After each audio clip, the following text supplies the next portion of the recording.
నమస్తే, welcome to 95 news. నా పేరు రాజగోపాల్. ముందుగా బులెటిన్లో హెడ్లైన్స్.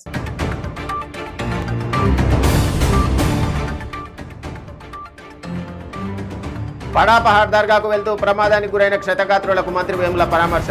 బాధితులకు అన్ని విధాల అండగా ఉంటానని భరోసా. ఖమ్మంలో పంచాయతీ కార్యదర్శుల కొవ్వొత్తుల ర్యాలీ. ఆత్మహత్య చేసుకున్న పంచాయతీ కార్యదర్శి సోనీ కుటుంబాన్ని ఆదుకోవాలని డిమాండ్.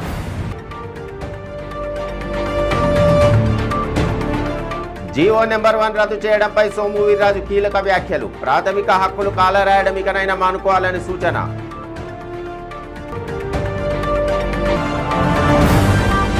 గుంటూరు జిల్లాలో నకిలీ జీఎస్టీ అధికారుల అరెస్ట్. సెల్ షాప్ యజమానిని బెదిరించడంతో పక్కాస్ కేసుతో పట్టుకున్న పోలీసులు. ఇక డీటెయిల్స్లోకి వెళ్తే, కర్ణాటక ఎన్నికల ఫలితాలపై కాంగ్రెస్ పార్టీ అగ్రనేత రాహుల్ గాంధీ స్పందించారు. ఇది బలవంతులపై బలహీనులు సాధించిన విజయమని అన్నారు. పార్టీ విజయంలో కీలక పాత్ర పోషించిన నాయకులు, కార్యకర్తలకు ధన్యవాదాలు తెలిపారు. కర్ణాటక ప్రజలకు అభినందనలు తెలిపారు. ఢిల్లీలోని కాంగ్రెస్ కార్యాలయం వద్ద ఆయన మీడియాతో మాట్లాడుతూ, ద్వేషంతో నడిచే మార్కెట్ మూతబడిందని, ప్రేమ దుకాణాలు తెరుచుకున్నాయన్నారు. పేద ప్రజల శక్తి గెలిచిందని చెప్పారు. తాము నిజాయితీతో, ప్రేమతో పోరాటం చేశామని, దాన్ని ప్రజలు స్వీకరించి అంత పెద్ద విజయాన్ని అందించారని పేర్కొన్నారు. పేదల కోసం కాంగ్రెస్ పోరాడిందని అన్నారు. ప్రేమతో కన్నడ ప్రజల మనసులు గెలుచుకున్నామని అన్నారు.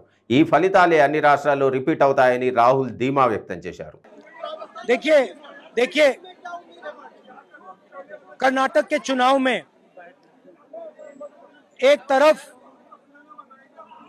क्रोनी कैपिटल्स की ताकत थी, दूसरी तरफ गरीब जनता की शक्ति थी, और शक्ति ने ताकत को हरा दिया.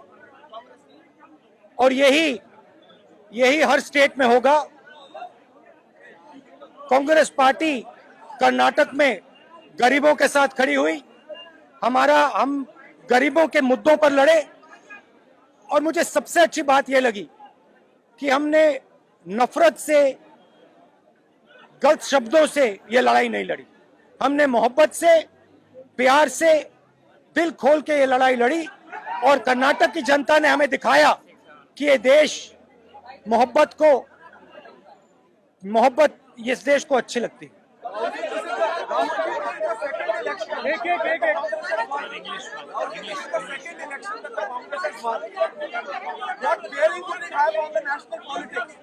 कर्नाटक में नफरत की बाजार बंद हुई है, मोहब्बत की दुकानें खुली हैं. ये सबकी जीत है. सबसे पहले ये कर्नाटक की जनता की जीत है. हमने चुनाव में कर्नाटक की जनता से, गरीब जनता से 5 वायदे किए थे. मैंने अपने भाषण में कहा, खारगे जी ने भाषण में कहा, सब नेताओं ने भाषण में कहा था कि हमारे 5 वायदे हैं. हम इन वायदों को पहले दिन पहली कैबिनेट मीटिंग में पूरा करेंगे. मैं फिर से कर्नाटक की जनता को दिल से बधाई देना चाहता हूं, धन्यवाद देना चाहता हूं. नमस्कार, जय हिंद.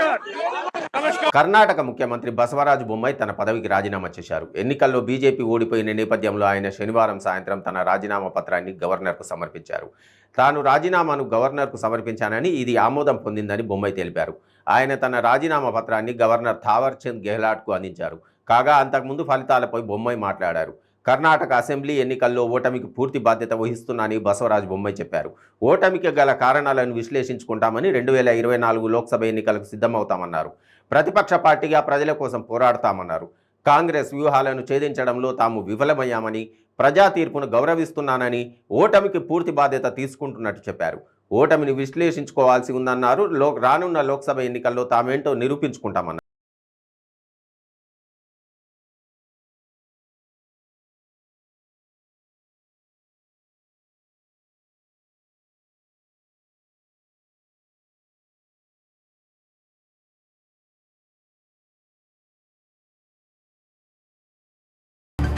బడాపహాడ్ దర్గాకు వెళ్తూ ప్రమాదానికి గురై నిజామాబాద్ ప్రభుత్వ హాస్పిటల్లో చికిత్స పొందుతున్న బాల్కొండ నియోజకవర్గం మానాల వాసులను రాష్ట్ర రోడ్లు భవనాల శాఖ మంత్రి వేముల ప్రశాంత్ రెడ్డి పరామర్శించారు. హాస్పిటల్లో చికిత్స పొందుతున్న 28 మంది క్షతగాత్రులను, అందుతున్న చికిత్స గురించి మంత్రి డాక్టర్లను అడిగి తెలుసుకున్నారు. ఎమర్జెన్సీ వార్డులో ఉన్న ప్రతి బెడ్ తిరుగుతూ బాధితులకు మంత్రి మనోధైర్యం కల్పించారు. అన్ని విధాలా అండగా ఉంటానని భరోసా ఇచ్చారు. తీవ్ర గాయాల పాలై పరిస్థితి విషమంగా ఉన్న వారి వివరాలు, చికిత్స రిపోర్ట్స్ తనకు పర్సనల్గా పంపాలని వైద్యులను ఆదేశించారు.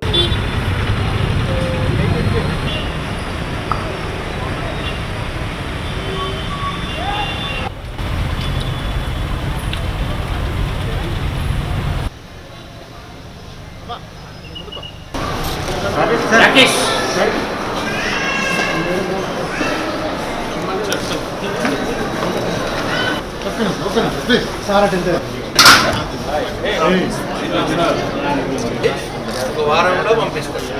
ఇన్నే ఉండు మరి ఎవరు లేరా నీకు వాటి వారు మీరు చేయగలిగితే మీరు చేయడం పెట్టండి. ఒక వారంలో పంపిస్తారు. ఇన్నే ఉండు అక్కడే చేస్తారు. మీకు అర్జెంట్ ఉందంటే ఆపరేషన్ చేసి పట్టేసి పంపిస్తారు.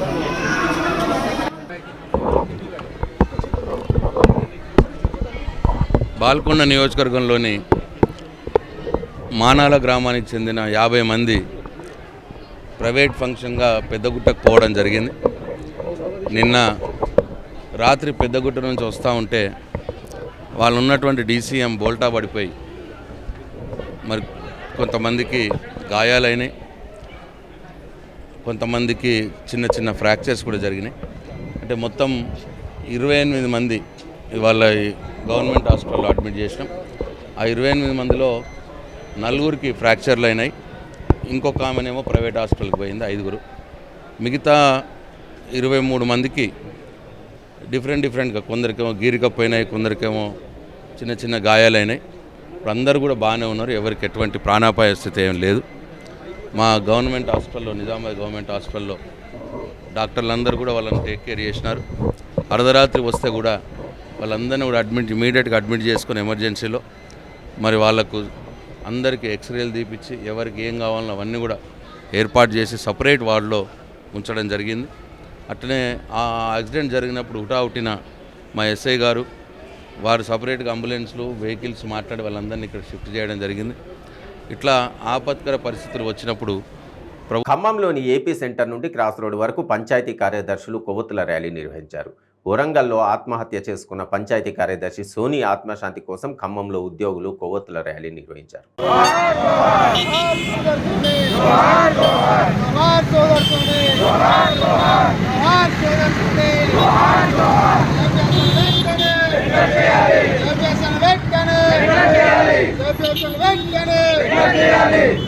ఉద్యోగ భద్రత, ఉద్యోగ భద్రత, ఉద్యోగ భద్రత. జోహార్ సోదర్ సోని, జోహార్ సోదర్ సోని. ఉద్యోగ భద్రత, ఉద్యోగ భద్రత. ఏపీఎస్ఎల్ వెంటనే, ఏపీఎస్ఎల్ వెంటనే, ఏపీఎస్ఎల్ వెంటనే, ఏపీఎస్ఎల్ వెంటనే. జీవో నెంబర్ 1 రద్దు చేయడంపై బీజేపీ రాష్ట్ర అధ్యక్షుడు సోము వీర్రాజు కీలక వ్యాఖ్యలు చేశారు. జీవో రద్దు చేస్తూ న్యాయస్థానం చెప్పడం హర్షణీయమన్నారు. ప్రజా సమస్యలపై నినదించే హక్కు ప్రతిపక్షాలకు ఉంటుందని తెలిపారు. జీవోల పేరుతో ప్రాథమిక హక్కులు కాలరాయాలని వైసీపీ ప్రభుత్వం కలలు కనడం ఇకనైనా మానుకోవాలని సూచించారు. జీవో నెంబర్ 1 ఈ ప్రభుత్వం మీద, ప్రజా వ్యతిరేక చర్యల మీద ప్రతిపక్షాలు ఉద్యమం చేస్తున్న సందర్భంలో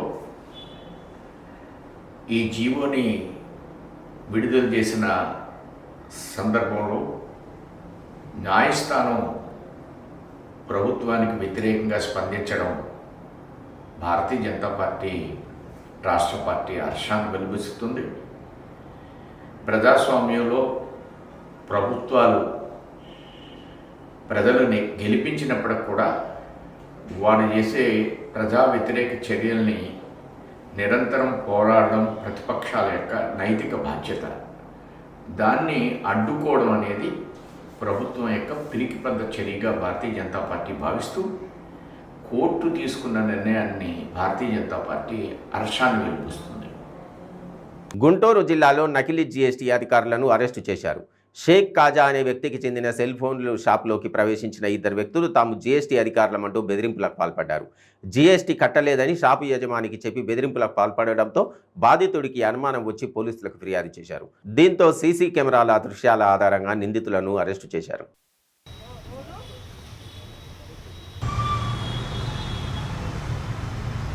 ఈ కేసును ఛేదించినందుకు షేక్ కాజా అనే అతని సెల్ ఫోన్ షాప్ దగ్గరికి పోయి జీఎస్టీ మీరు కట్టలేదు అని చెప్పి 1700 డబ్బులు అలాగే ఆ బ్లూటూత్ తీసుకొని వెళ్ళడం జరిగింది. అయితే వీళ్ళలో ఈ A1 వెంకటబాబు యాక్చువల్గా జీఎస్టీలో గుమాస్తాగా పనిచేసే గవర్నమెంట్ ఎంప్లాయీ. అతను ఆఫీసర్ లాగా యాక్ట్ చేసి ఇతను అతని అసిస్టెంట్ లాగా ట్రీట్ చేయడం జరిగింది. దీని వెహికల్ మీరు చూపించినట్టు దాని జీఎస్టీ అని రాశాడు, ఎంబ్లం వేసుకుంటే ఎవరైనా కూడా పొరపాటు పడడానికి అవకాశం ఉంది. ఈ విధంగా ఎవరు వచ్చినా కూడా ఫస్ట్ మనము అసర్టైన్ చేసుకోవాలా, వాళ్ళు ఆ సంబంధించిన శాఖకు సంబంధించిన వాళ్ళేనా కాదా. ఆ విధంగా ఇప్పుడు ఇదే కాదు, ఇన్కమ్ ట్యాక్స్ ఉంటుంది, ఇంకొక అధికారులు ఉంటారు. ఎవరైనా రేపొద్దున ఏ అధికారులమని గవర్నమెంట్ అధికారులమని చెప్పినా కూడా ఇంకా వీలైతే అంటే దీంట్లో ఫిర్యాది కొద్దిగా ఇంటెలిజెంట్గానే యాక్ట్ చేశాడు, అతని ఫోటో తీసుకోవడం జరిగింది. అదేవిధంగా ప్రతి ఒక్కరూ ఏదైనా ఉంటే కనుక అట్లా ఫోటో తీసుకోవడం కానీ వీడియో రికార్డ్ చేసుకోవడం కానీ చేస్తే మనకు ఇన్వెస్టిగేషన్కు చాలా ఉపయోగపడుతుంది. అలాగే ఈ మధ్య ఈ సీసీ ఫుటేజెస్ మనకు ఇప్పుడు దీంట్లో కూడా మనం సీసీ ఫుటేజెస్ ద్వారా సమ్ ఇన్ఫర్మేషన్ వచ్చింది కాబట్టి మీ పత్రికాముఖంగా ఏం తెలియజేస్తున్నామంటే సాధ్యమైనంత వరకు ప్రతి ఒక్కరూ మనకు ఆ సీసీ కెమెరా అయ్యేది చాలా తక్కువ ఖర్చు. ఇప్పుడు ఇల్లు అయితే కోట్లు పెట్టి కట్టుకుంటారు, సీసీ కెమెరాలు అయ్యేది అంత వేలల్లోనే 20,000 30,000 అవుతుంది. ప్రతి ఒక్కరు అది పెట్టుకున్నామంటే ఆ సీసీ కెమెరా అనేది థర్డ్ ఐ మాదిరి. ఇప్పుడు ఒక షార్ట్ బ్రేక్ తీసుకుందాం. ప్రతి క్షణం తాజా వార్తల కోసం 95 న్యూస్ ఇప్పుడు యాప్ లో మీ ముందుకు వస్తోంది. రాజకీయ, సామాజిక, సినిమా అంశాలపై ఎప్పటికప్పుడు మీ ముందుకు వస్తుంది మన 95 న్యూస్ యాప్. మీరు ఎక్కడున్నా ఎప్పుడైనా తాజా సమాచారం కోసం 95 న్యూస్ యాప్ డౌన్లోడ్ చేసుకోండి. మీ పెళ్లి రోజు, పుట్టినరోజులు, మరే ఇతర శుభ కార్యక్రమాలకైనా మీ బంధువులకు, శ్రేయోభిలాషులకు శుభాకాంక్షలు చెప్పాలనుకుంటున్నారా? మీ ఇంట్లో జరిగే శుభకార్యాలను టీవీలో చూడాలనుకుంటున్నారా? అయితే ఆలస్యం ఎందుకు? 95 న్యూస్ అందిస్తోంది మీకు ఆ అద్భుతమైన అవకాశం. ఆలస్యం ఎందుకు? స్క్రీన్ పై కనిపించే ఈ నంబర్కు వెంటనే డయల్ చేయండి. మీరు చెప్పే శుభాకాంక్షలు ప్రత్యక్ష ప్రసారంలో చూడండి. మీరు డయల్ చేయవలసిన నంబర్ 9912696750. బ్రేక్ తర్వాత డీటెయిల్స్ చూద్దాం. వైద్య రంగంలో నర్సుగా సమాజంలో వైద్య సేవలను అందించడంలో ప్రముఖ పాత్ర పోషించిన ఫ్లోరెన్స్ నైటింగేల్ అందించిన కృషిని కొనియాడుతూ అంతర్జాతీయ నర్సుల దినోత్సవాన్ని ఘనంగా నిర్వహిస్తున్నారు. లేడీ విత్ ది లాంప్గా పేరొందిన ఫ్లోరెన్స్ నైటింగేల్ అందించిన సేవలను ప్రశంసిస్తూ విశాఖలో నర్సింగ్ విద్యార్థులు నిర్వహించిన ర్యాలీని ఏయువిసి ప్రసాద్ రెడ్డి ప్రారంభించారు. జగదాంబ జంక్షన్ నుంచి ప్రారంభమైన ర్యాలీ పలు ప్రాంతాల మీదుగా సాగింది. విపత్కర పరిస్థితుల్లో ఆదరించి రోగిని ఆదుకోవడంలో నర్సులు ప్రత్యేక శ్రద్ధ చూపించి విశిష్ట సేవలను అందిస్తున్నారని, ఔషధాల కంటే నర్సులు చూపించే ప్రేమతోనే రోగులు ఉపశమనం పొందుతుంటారని ఈ సందర్భంగా విసి ప్రసాద్ రెడ్డి నర్సుల సేవలను ప్రశంసించారు. అందరూ చెప్పాలి, అందరూ ఒకసారి చెప్పండి.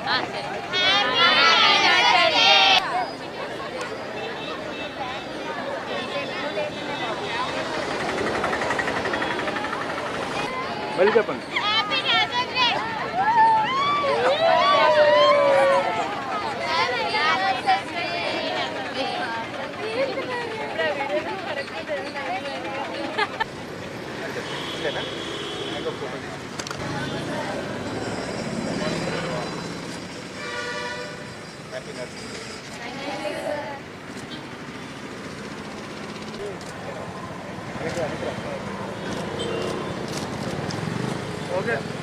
Okay sir, open. Okay sir.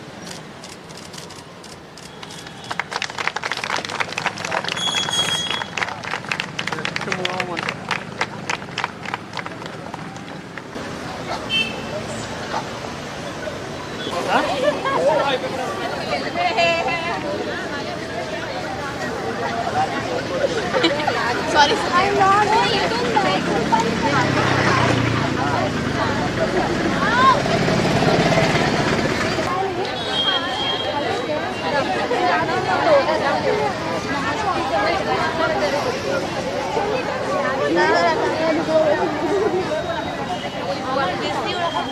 తనపై నమ్మకంతో ఆదికవి నన్నయ్య యూనివర్సిటీ వైస్ ఛాన్సలర్గా నియమించిన రాష్ట్ర ప్రభుత్వానికి మంచి పేరు తీసుకొచ్చే విధంగా తన వంతు కృషి చేస్తానని JNTUK admissions director professor K Padmaraju పేర్కొన్నారు. కాకినాడ జేఎన్టీయూకేలో గల ప్రొఫెసర్ పద్మరాజు ఛాంబర్ వద్ద ఆదికవి నన్నయ్య యూనివర్సిటీ వైస్ ఛాన్సలర్గా నియమితులైన సందర్భంగా ఆయనకు అభినందన కార్యక్రమం జరిగింది. ఈ సందర్భంగా పలువురు జేఎన్టీయూ డైరెక్టర్లు, ప్రొఫెసర్లు, అధ్యాపకేతర సిబ్బంది పుష్పగుచ్చాలు అందించి పూలమాలలు వేసి ప్రొఫెసర్ పద్మరాజుకు శుభాకాంక్షలు తెలిపారు. అనంతరం ఆదికవి నన్నయ్య యూనివర్సిటీ వైస్ ఛాన్సలర్గా నియమితులైన ప్రొఫెసర్ పద్మరాజు మాట్లాడుతూ రాష్ట్ర ప్రభుత్వం తనపై ఉంచిన బాధ్యతను సమర్థవంతంగా నిర్వహిస్తానన్నారు. తన శక్తి వంచన లేకుండా కృషి చేసి వర్సిటీ అభివృద్ధికి కృషి చేస్తానన్నారు.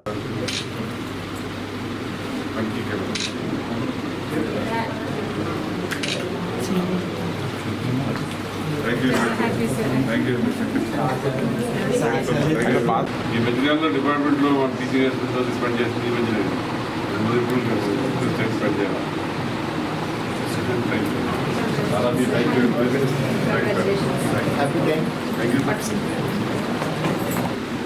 ఏమా లక్ష్మి గారు 94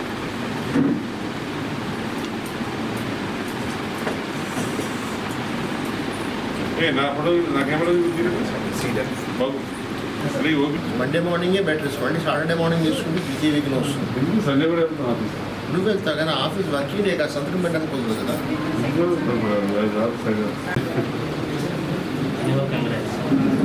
ఉంటాయి సార్.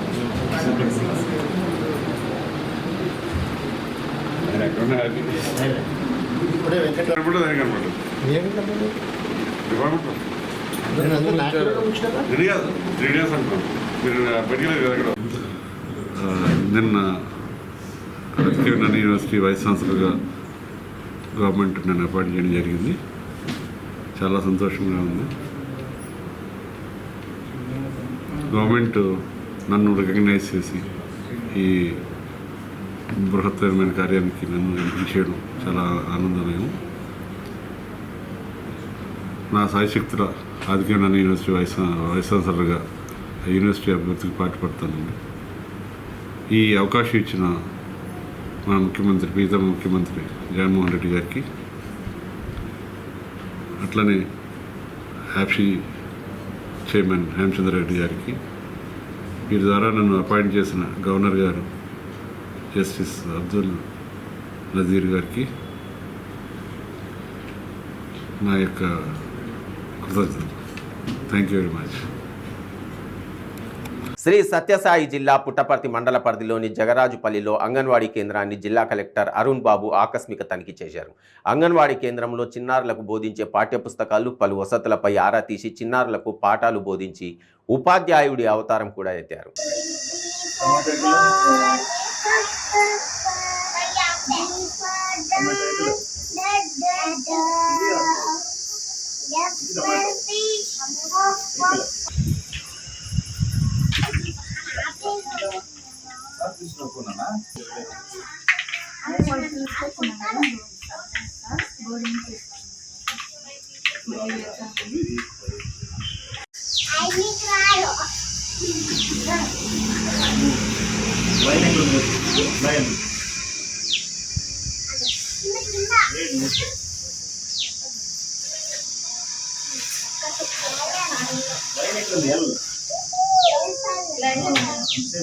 కాకినాడ జిల్లా తుని పట్టణ సీఐఎం నాగదుర్గారావు విలేకరుల సమావేశం ఏర్పాటు చేశారు. ఇందులో భాగంగా ఆయన మాట్లాడుతూ వేసవి సెలవుల కారణంగా ప్రజలు ప్రయాణాలు చేస్తుంటారని, వివాహాలు ఇతరత్ర కార్యకలాపాలకు వెళ్ళినప్పుడు ఇళ్లకు తాళాలు వేసుకుని వెళ్తుంటారని, అటువంటి సమయాల్లో ఎటువంటి దొంగతనాలు, అవాంఛనీయ ఘటనలు జరగకుండా ముందు జాగ్రత్తగా ప్రజలు LHMS కెమెరాలు ఉపయోగించుకోవాలని, ప్రయాణాలు చేసే ముందు పోలీస్ స్టేషన్లో ముందస్తు సమాచారం అందజేయాలని సూచించారు. అందరికీ నమస్కారం.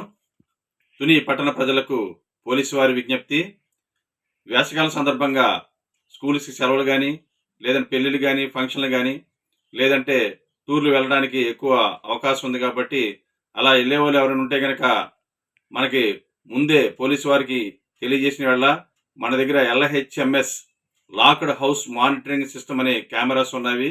అవి మీరు సెలవులకు వెళ్లే ముందు, అది ఇంటికి తాళం వేసుకుని వెళ్ళే ముందు మాకు తెలియజేస్తే వెంటనే వచ్చి మేము ఇంట్లో కెమెరా బిగించిన తర్వాత మీరు తాళం వేసుకుని వెళ్తే మళ్ళా మీరు సెలవుల నుంచి వచ్చే వరకు కూడా ఆ కెమెరా సర్వేలెన్స్లో ఉంటుంది. ఈ లోపల ఎవరైనా కనుక అపరిచిత వ్యక్తులు ఇంట్లోకి ప్రవేశించిన వెంటనే ఆ కెమెరా బజర్స్ కొడుతూ మా పోలీసు స్టేషన్కి సిగ్నల్స్ ఇస్తూ ఉంటుంది. వెంటనే వెళ్ళి మేము ఆ అపరిచిత వ్యక్తుల్ని పట్టుకోవడం జరుగుతుంది. ఈ విధంగా నేరాల్ని అరికట్టడానికి LHMS ఉపయోగపడుతుంది. కాబట్టి ప్రజలందరూ అప్రమత్తంతో ఉండి ఈ LHMSని రిజిస్ట్రేషన్ ఏ విధంగా చేసుకోవాలంటే ఆన్లైన్లో యాప్ ద్వారా చేసుకోవచ్చు. లేదంటే మా మహిళా పోలీసులు డోర్ టు డోర్ వస్తున్నారు కాబట్టి వారికి తెలియజేసినా పర్వాలేదు. లేదంటే కనుక 100 కాలు లేదంటే 112 కాలు 112 కాలుకి మీరు కాల్ చేసి ఇలాగా మేము పలానా రోజున ఊరు వెళ్తున్నామని చెప్పి ముందే మాకు తెలియజేసిన వాళ్ళ మా టెక్నీషియన్స్ వచ్చి ఆ కెమెరా బిగిస్తారు. ఆ కెమెరా వల్ల మనం ఎప్పుడు 24 గంటల సర్వేలెన్స్ ఉంటుంది కాబట్టి దాన్ని తప్పనిసరిగా వీటిలో చేసుకోవాల్సిందిగా కోరుచున్నాం. సుందర తిరుమల కార్యక్రమంలో భాగంగా తిరుపతి అలిపిరి నుండి చెత్తను శుభ్రపరిచే కార్యక్రమాన్ని సుప్రీంకోర్టు మాజీ ప్రధాన న్యాయమూర్తి జస్టిస్ ఎన్వి రమణ జెండా ఊపి ప్రారంభించారు. ఈ కార్యక్రమంలో జిల్లా కలెక్టర్ కె వెంకటరమణారెడ్డి, జేసీ డికే బాలాజీ, డిఆర్ఓ శ్రీనివాసరావు తదితర జిల్లా అధికారులు పాల్గొన్నారు.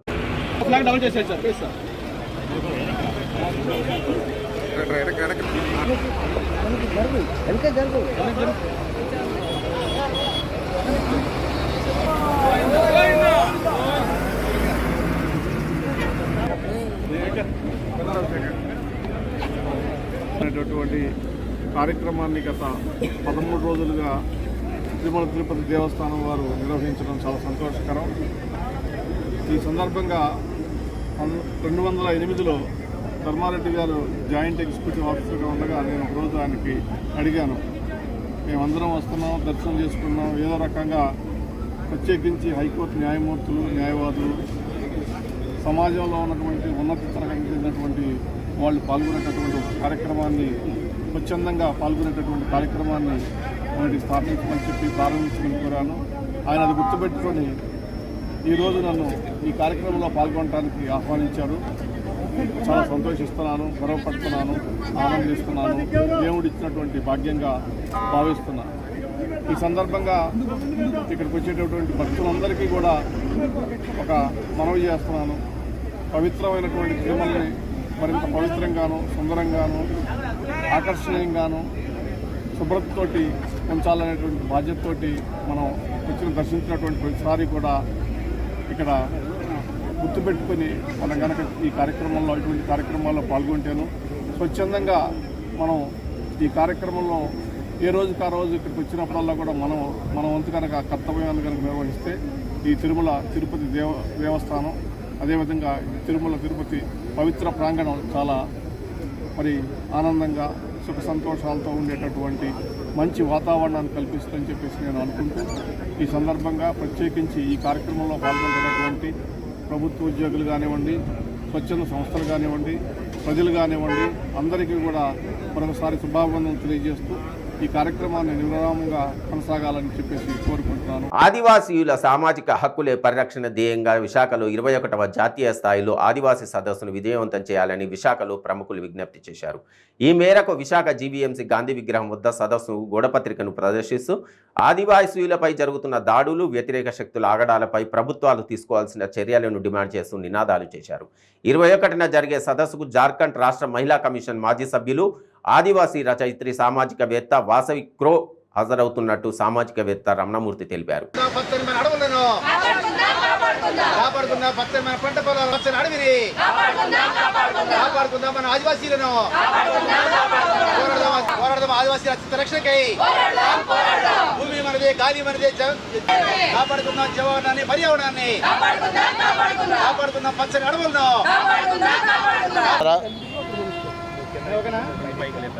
ఆదివాసీల మీద దేశవ్యాప్తంగా జరుగుతున్న అరాచకాలను దృష్టిలో పెట్టుకొని వారికి విరుద్ధంగా జరుగుతున్న చట్టాలని రద్దు చేయాలని కోరుతూ ఈ నెల 21వ తారీఖున విశాఖపట్నంలోని అల్లూరి సీతారామరాజు భవన్లో జాతీయ స్థాయి సభ ఒకటి జరుగుతుంది. ఈ సభకు పెద్ద ఎత్తున ఆదివాసీలందరూ కూడా వస్తారు. జాతీయ స్థాయిలో అన్ని రాష్ట్రాల నుంచి కూడా వస్తున్నారు. అందులో ప్రముఖంగా మనకి జార్ఖండ్ రాష్ట్ర మహిళా కమిషన్ పూర్వ సభ్యురాలు, ఆదివాసీ రచయిత్రి, ఆమె సామాజిక కార్యకర్త మేడం వాసవి కిరో ముఖ్య అతిథిగా అటెండ్ అవుతున్నారు. దీనికి అలాగే పల్లా త్రినాథరావు గారు న్యాయవాది, ఆదివాసీ హక్కుల రచయిత, ఆయన కూడా గెస్ట్గా ఇక్కడికి అటెండ్ అవుతున్నారు. అంతేకాకుండా వేములపల్లి వెంకటరామయ్య గారు మంచి రచయిత, ఆదివాసీల గురించి అనేక రచనలు చేశారు, వారు కూడా ఆ రోజు వస్తున్నారు. అంతేకాకుండా అన్ని రాష్ట్రాల నుంచి కూడా ప్రతినిధులు పెద్ద ఎత్తున ఇక్కడికి వచ్చి ఈ జాతీయ సదస్సులో కేంద్ర ప్రభుత్వం ఏదైతే ఆదివాసీలకి ద్రోహం చేయడానికి తలపెట్టిన చట్టాలు ఉన్నాయో ఆ చట్టాలను రద్దు చేయాలని డిమాండ్ చేస్తూ ఆ రోజు సమావేశాన్ని ఏర్పాటు చేస్తున్నాయి. అనకాపల్లి జిల్లా నక్కపల్లి మండలం చీడిక గ్రామంలో కట్టుకున్న భార్యను భర్త అతి దారుణంగా హత్య చేశాడు. భార్య చీడిపల్లి రాజ్యలక్ష్మిపై అనుమానం పెంచుకున్న భర్త నాగేంద్ర వర్మ ఈ దురాఘాతానికి పాల్పడ్డాడు. రాజ్యలక్ష్మి నాగేంద్ర వర్మలకు 2 ఆడపిల్లలు. హత్యకు పాల్పడ్డ అనంతరం భర్త నాగేంద్ర వర్మ నక్కపల్లి పోలీస్ స్టేషన్లో లొంగిపోయాడు. ఇది ఒప్పుడు సీజ్ చేయాలండి, చేద్దాం సార్. ఇది ఒప్పుడు సీజ్ చేయడం ఇది రెండోది ఏంటంటే బ్లడ్ ఇక్కడ ఉన్నది సార్, ట్రాన్స్ఫర్ అయింది. బాడీ తీసా సార్, ఆంబులెన్స్ వచ్చిందని బయటికి అన్నమాట. అక్కడే బాడీని బయటికి తీసిన తర్వాత పడ్డది. ఆ బాడీ మీద బ్లడ్ ఏమో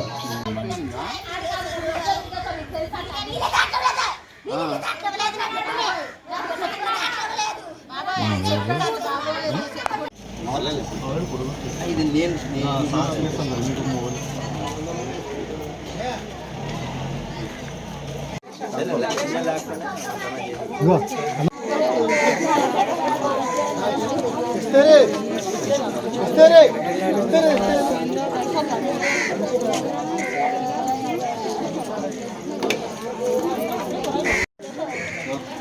వార్డ్ మెంబర్ ఎవరు లేదా?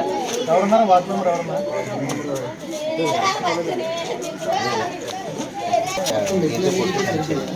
దీన్ని సీజ్ చేస్తాం, తెలియపరచాలి. దీనికి చూడు సార్ చూపిస్తారు, దీనికి బ్లడ్ కూడా ఉంది. బ్లడ్ కూడా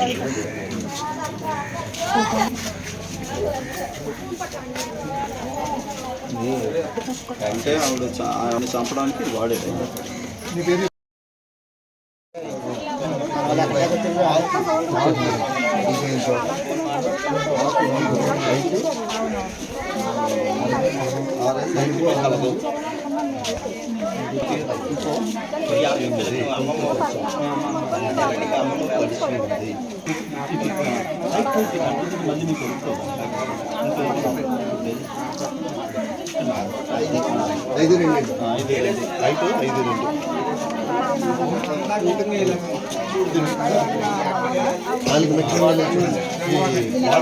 ఇవి బులెటిన్ విశేషాలు.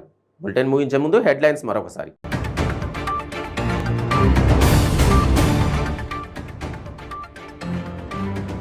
బడా పహాడ్ దర్గాకు వెళ్తూ ప్రమాదానికి గురైన క్షతగాత్రులకు మంత్రి వేముల పరామర్శ. బాధితులకు అన్ని విధాలా అండగా ఉంటానని భరోసా.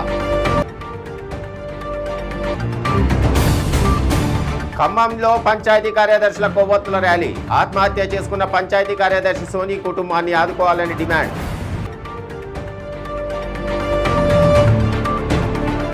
జీవో నెంబర్ 1 రద్దు చేయడంపై సోము వీర్రాజు కీలక వ్యాఖ్యలు. ప్రాథమిక హక్కులు కాలరాయడం ఇకనైనా మానుకోవాలని సూచన.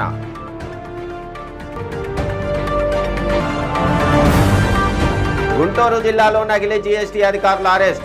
సెల్ షాప్ యజమానిని బెదిరించడంతో పక్కాస్ కేసుతో పట్టుకున్న పోలీసులు. Stay tune to 95 news.